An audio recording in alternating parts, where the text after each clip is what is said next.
If you're a man over 60 and you've noticed yourself waking up 2, 3, sometimes even 4 times at night just to use the bathroom, or you finish urinating only to feel as if your bladder is still half full, don't brush it off as just part of getting old. That assumption keeps millions of men stuck in discomfort when in reality, a few small changes could restore both your nights of sleep and your confidence during the day.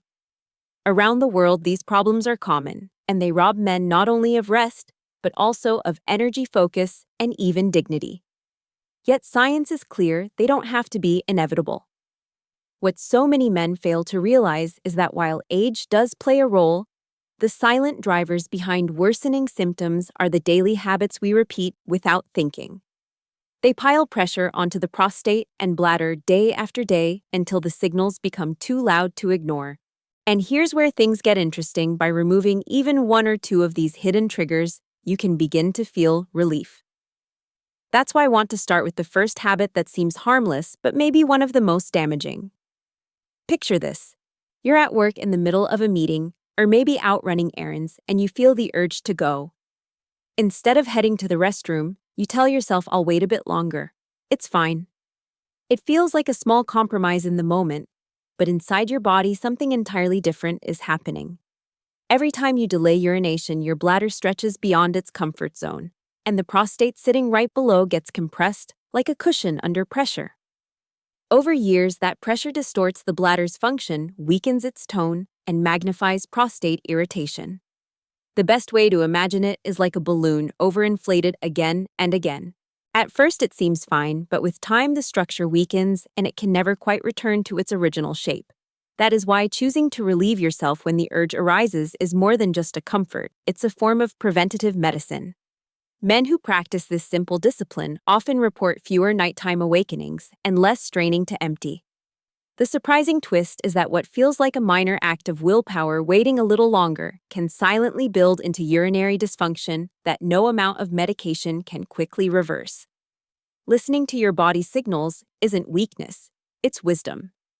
And speaking of signals, there's another question that men hesitate to voice out loud, one that stirs both curiosity and embarrassment.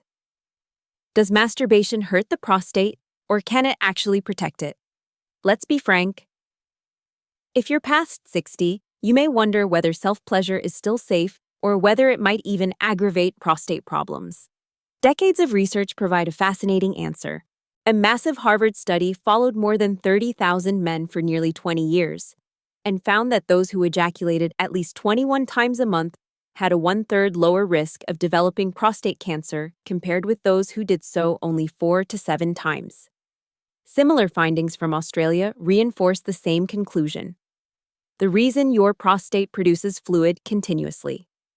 When that fluid sits stagnant for too long, toxins and aging cells accumulate, creating fertile ground for inflammation. Ejaculation works like flushing the system, refreshing the environment, and reducing stress on the gland.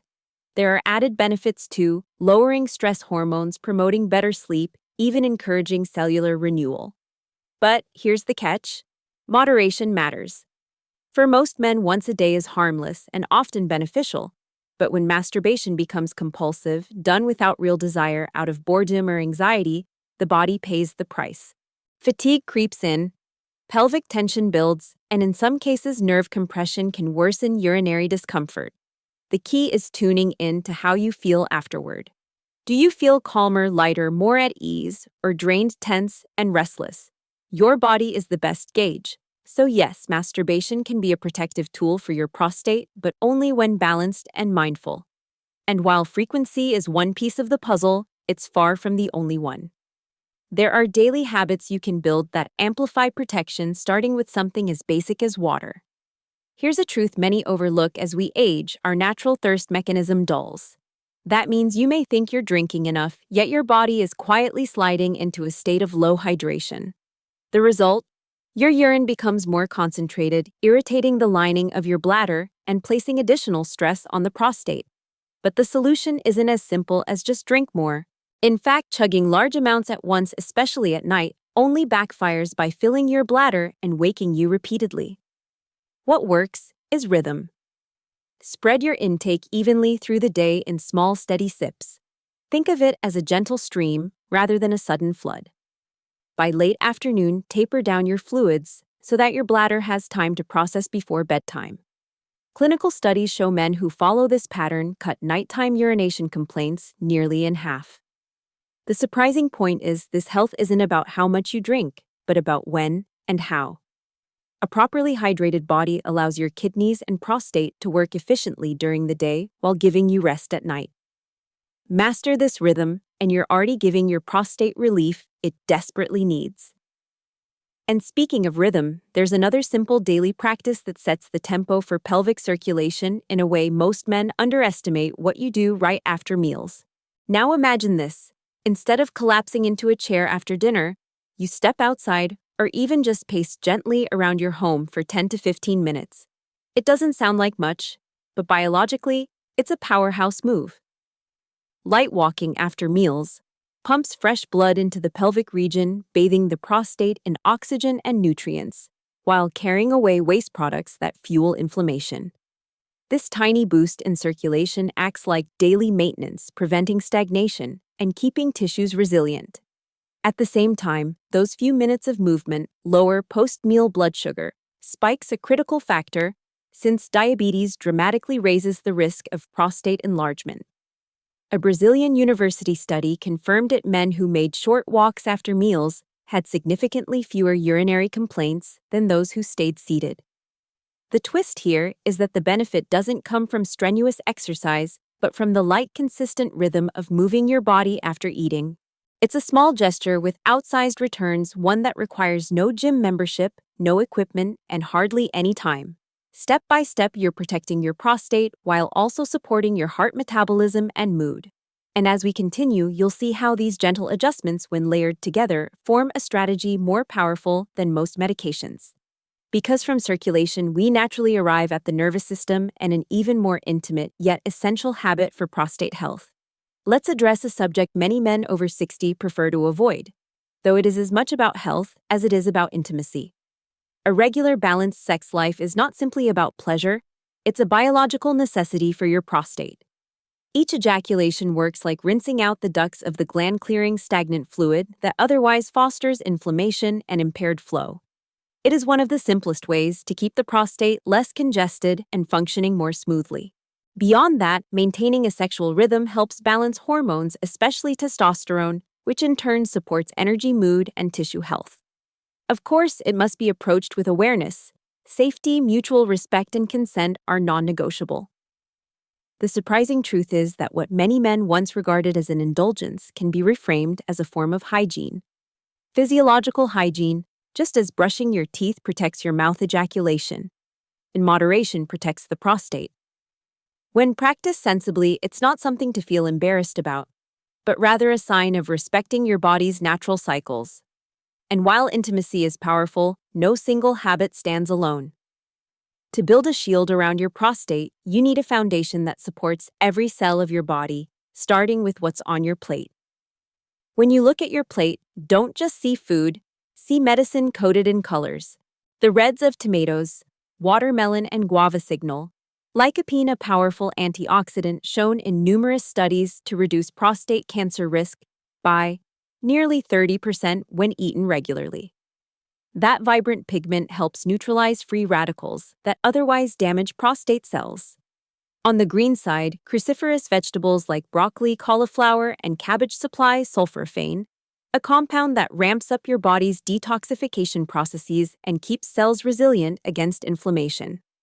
Layer in zinc, a mineral found in pumpkin seeds, seafood, and nuts, and you fortify the gland itself, since zinc is essential for both the structural integrity and the hormone balance the prostate depends on. Ignore zinc, and you open the door to imbalance and dysfunction. At the same time, limit the saboteurs, processed meats, sugary foods, and excessive dairy, quietly fuel inflammation and hormonal disruption. The twist is that something as simple as color coding your meals, reds, greens, and mineral-rich seeds creates a shield for your prostate that pills can rarely match. Diet isn't about restriction, it's about protection. But even the most vibrant diet can be undermined if you neglect one of the most overlooked natural healers of all, your sleep. Sleep is not wasted time, it is repair time. Deep uninterrupted sleep is when your body produces melatonin and growth hormone, both potent anti-inflammatory allies that calm irritated prostate tissue, stimulate renewal, and guard against degeneration. On the flip side, when sleep is broken or cut short, cortisol levels climb, testosterone drops, and the delicate hormonal balance that protects your prostate crumbles. It's no exaggeration to say that night after night of poor sleep accelerates inflammation and even raises cancer risk. So, how do you reclaim it? Start with the basics. Keep your bedroom dark, quiet, and cool. Step away from glowing screens an hour before bed since blue light suppresses melatonin. Go to bed and wake up at consistent times to anchor your body's internal clock. Avoid heavy meals, caffeine, and alcohol late in the evening. And give your mind a chance to wind down. Deep breathing meditation or a short walk can switch your nervous system from alert to calm. The irony is that even while you're unconscious, your prostate is actively healing. Cells are being restored, inflammation is being reduced, and balance is being rebuilt. Never underestimate the healing power of a good night's rest. And with sleep, we complete the picture. Now let's step back and see how all these pieces fit together into a practical roadmap. I often describe the prostate as a silent guardian. It works quietly day in and day out until the moment it sends distress signals, more frequent nighttime trips, a weaker stream, or that nagging sense of not being fully empty. These are not inconveniences to brush aside, they are warnings. By recognizing them early and responding with lifestyle changes, you not only preserve comfort today, but also protect yourself from serious conditions tomorrow. Think of the 5 habits we've covered as a shield. Don't hold your urine. Stay mindful of healthy sexual rhythms. Hydrate with precision, move after meals. Fill your plate with protective nutrients, and prioritize deep sleep. Together, they create daily armor against enlargement, inflammation, and cancer risk. But lifestyle alone is not enough if you ignore medical care. If symptoms persist or worsen, see your doctor promptly. Early diagnosis combined with proactive habits dramatically improves outcomes. The surprising truth is that while prostate cancer can be cured, the success depends on how soon it is found and how consistently you nurture your health. So here's my challenge to you: commit to a 30-day reset. For the next month, live these habits, track your sleep, your urination patterns, and your energy. Then share your results and your questions, because your journey may inspire another man to take action. Remember, prostate health is not a silent struggle. It's a quality of life issue, and you hold the power to change it. Subscribe, stay connected, and let's keep building the knowledge and community that every man over 60 deserves.